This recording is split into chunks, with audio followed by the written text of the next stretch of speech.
Is it fair to say that we have been a cost arbitrage industry till now, specifically the IT industry? And we have lagged on innovation. Yeah, I would tend to think that we have innovated a lot. The beneficiaries of that innovation have been outside India. So look at GCCs, Indian land, Indian talent, Indian compliance, platform not Indian, benefits of value creation not Indian. Can we change that? The innovation that is being done today in India for global clients by IT services firms, the innovation that is being done by our talent sitting in the GCCs for their global parents is remarkable. I'm not at liberty to share names of customers, but when I was working actively in the global IT services industry, I will never forget an executive of a very large US tech firm came in and we were taking him around. And we had taken permission from some of our customers that we could show the kind of work that we were doing. And he said, I never knew that all these products that I'm doing and I'm using at home in the US are actually getting developed here. And we said that, well, we have taken permission to show you around. So we have shown you around, but we're not going to be able to utter a single word around what you have said. So let us not undermine the kind of work that our engineers are doing in India and that they have been doing. Yes, I agree with you. When we set up our initial GCCs, and I was a part of that story many years ago, our pitch was cost arbitrage. So don't get me wrong. When I was pitching to my home office in the years I worked with global MNCs, my pitch was twofold. Come here for talent, come here for cost. And you can say, Manoj, that was an easy sell. So we had to make the pitch that people were willing to accept. Well, any sales is difficult. Any sales is difficult. But then at the same time, I also said at that time, which was more than 25 years ago, you come for cost. I can guarantee you will stay for quality and you will invest for innovation. 25 years later, I can say that we have reached the third step. Now it's about investing in innovation. Innovation. Because again, sir, I'm happy to hear that we are in the third phase right now, because as an Indian, I always feel that why, and this was Bill Gates quoting, I think in the second visit to India, that almost 35% of the workforce then was Indian graduates. But why we have not created an XP? Why we have not created a 98? Why we have not made? I mean, we have an Indian who's the CEO of Google, which is great, and so will be the Indian origin engineers. But an Indian company bringing in to that level of product. So maybe we are now entering into that phase. Now, here's my question on that, sir. Innovation needs investments. Right now, it's a time for investments, or it is a time for survivability. Again, considering that what's happening around the world. If you have to give a plan to a startup or to an existing organization, is this a time to invest in talent? Or it's a time to go, no, just hold on to all expenses, and right now it's a matter of survivability.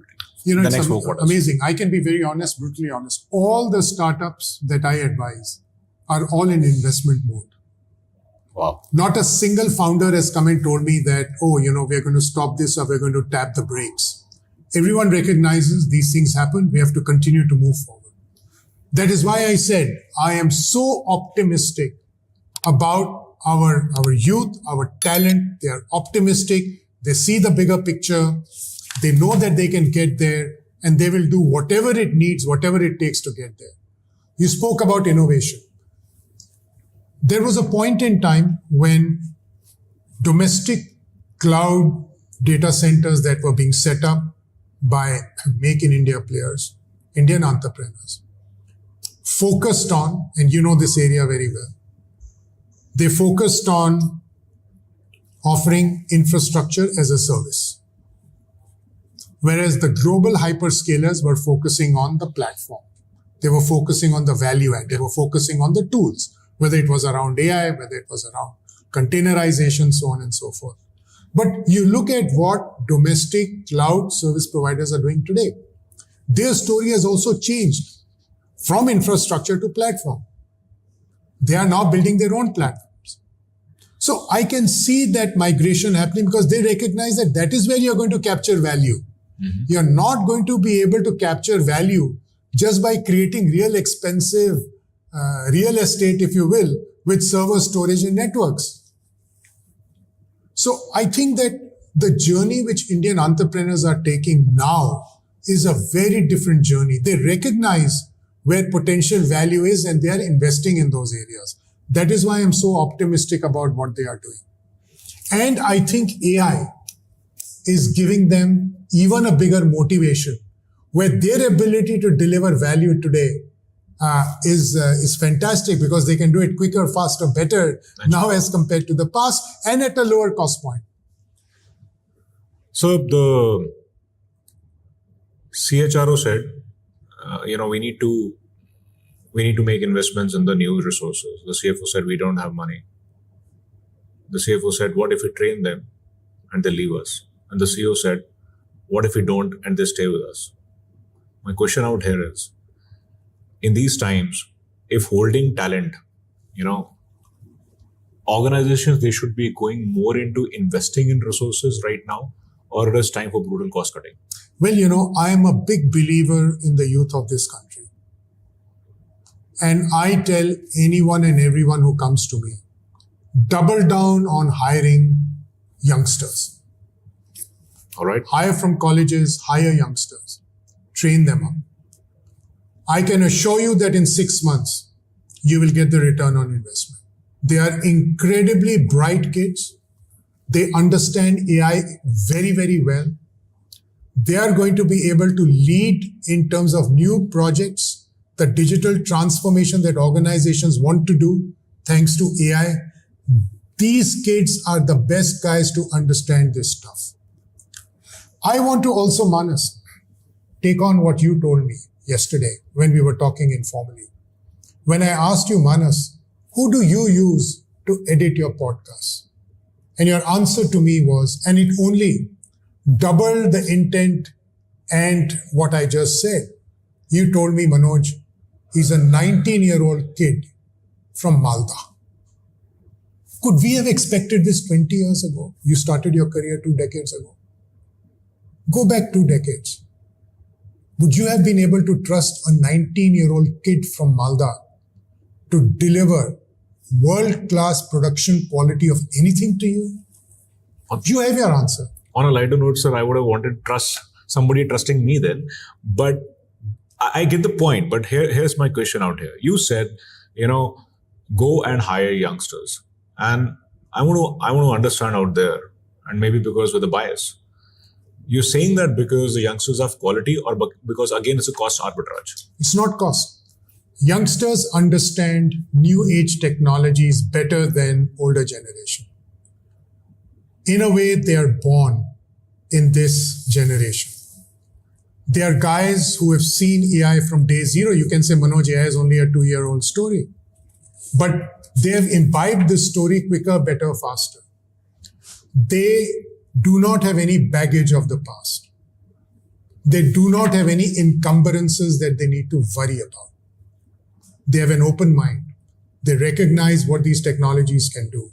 They will leverage them far better, far quicker than all of us with our experience behind us. Because in a way, we are also slaves to what we have learned in the past. And it's difficult to unlearn. So you're right on that. And here's another view to it. You have 10 lakh graduates coming in every year. Are they all quality to be employable? Number one. Number two, you said that we are own victims of our own experience. Is experience dead? So let me answer the question in 2 parts. One is, we've always had lots of graduates coming into the mainstream. We have to look at the fundamental talent, what each individual wants, where does each individual have what you could say their right to win. Mm-hmm. I think many times we just put people in stereotype buckets and say, okay, got 10 10 lakh, 10 million, whatever number of graduates coming out, all of them were going to coding. The answer is no. Different people have different strengths, and we need to leverage each one of them for their strength. So we have to pick the guys who are interested in our area of work. I think one thing we need to do is we need to train them. I think we have to accept that fact. Mm-hmm. We have to train them. We have to skill them. We have to bring them up to speed. And we have to create newer opportunities for them. So Manas, let me go back into my own career. 25 years ago, we did not have network engineers in this country. We had very few. In fact, if you look at the top-notch network engineers in India, you'd be surprised if I told you we just had 10 of them. People laugh at me. And then we said, how are we going to create internet as the backbone of our industry, businesses, governments, etc., unless we have the talent? Mm. And it was the corporate sector which actually went and built that talent.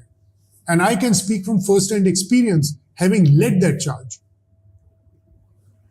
Today, India has one of the largest pools of networking engineers in the world. Now, this was not an area of study or education which existed at that point in time. So I think we have to continue to look for new areas where we can engage our talent. We need to also see where our talent wants to go. Each individual is different, and find the right path.